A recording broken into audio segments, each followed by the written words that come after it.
Amis qui nous rejoignaient sur YouTube, bienvenue.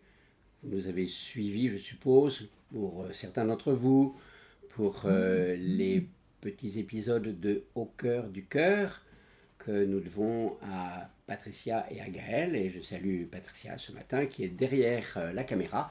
Gaël n'a pas pu venir, mais elle est, je suppose, de tout cœur avec nous. Bienvenue donc dans cette nouvelle série de YouTube. Patricia et Gaël m'ont demandé d'aborder des sujets catéchétiques comme le credo, comme le Notre Père, comme le premier chapitre de la Genèse qui pose beaucoup de questions aux parents des enfants qui vont à l'école, parce que les enfants reviennent chez eux en disant qui faut-il croire, l'institutrice qui nous dit qu'il y a eu une évolution, ou monsieur le curé qui nous dit que dans la Bible Dieu créa en 7 jours. Donc il y a tous ces sujets-là, bien sûr, qui sont tout à fait passionnants, et puis il y en a bien d'autres, mais j'ai choisi d'aborder la messe au cours de ces conversations. Alors, la messe, on peut l'aborder de mille et une façons. La bibliographie est absolument immense. Je ne vous donnerai qu'un seul titre, et puis après vous vous débrouillerez sur Internet. Un livre qui n'est peut-être pas plus édité, je ne sais pas, mais qui, je pense, est très très très intéressant et qui s'appelle « La messe dans l'histoire ». C'est Albert Rouet qui l'a rédigé il y a bien longtemps, mais c'est toujours valable. Albert Rouet est devenu depuis archevêque de Poitiers, et puis il est à la retraite maintenant comme moi. Mais son petit livre est tout à fait accessible. C'est édité au Cerf dans les dossiers libres, la messe dans l'histoire.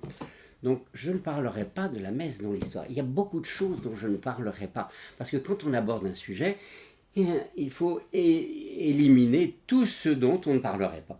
Par exemple, donc je ne vous parlerai pas de l'évolution de la messe, c'est-à-dire l'évolution de la forme de la messe. Et il y en a beaucoup tout au long de l'histoire. En 20 siècles, on a eu le temps de modifier la façon de prier. Je ne vous parlerai pas des différents rites. Je parle des rites catholiques. En particulier, je prendrai la messe latine. Je ne prendrai pas la messe de nos amis orientaux, maronites ou melkites. Non, ça c'est un autre sujet. Je ne vous parlerai pas du rite extraordinaire dans notre rite latin. Je ne vous parlerai pas non plus des gestes au cours de la messe. C'est une autre manière d'aborder la liturgie qui serait tout à fait intéressante. La présence de notre corps, comment notre corps peut-il prier, parce que nous ne sommes pas des purs esprits quand nous allons à la messe, nous sommes des êtres humains, nous prions avec notre pensée, notre cœur et notre corps. Je ne l'aborderai pas non plus. Je n'aborderai pas le thème de la transsubstantiation. C'est un gros mot, n'est-ce pas, théologique, que je laisserai de côté. Il y a des tas de choses que je n'aborderai pas, et peut-être que vous serez déçus parce que vous-même, vous avez des souhaits, des désirs en ce qui concerne la messe. Vraiment, je suis très limité. Donc, si ce que je vais vous dire ne vous intéresse pas, je le comprendrai tout à fait, parce que ça ne répondra pas forcément à vos questions. Rien n'empêche que vous puissiez m'écrire en me disant « Tiens, ce serait bien que vous puissiez aborder telle ou telle question au cours de vos causeries. » Voilà, je tenais quand même à vous dire que je vais limiter mon propos. D'abord, à un premier point que je développerai plus ou moins, enfin peut-être plus que moi d'ailleurs, en ce qui concerne, j'ai appelé ça l'enracinement biblique de la messe. Voilà, comment la messe nous aide finalement à découvrir la Bible. Et puis, en deuxième chapitre, plus tard, je ne sais pas quand, j'en sais rien, j'aimerais aborder avec vous le fait que la messe est notre institutrice. Elle nous aide à devenir mieux chrétiens.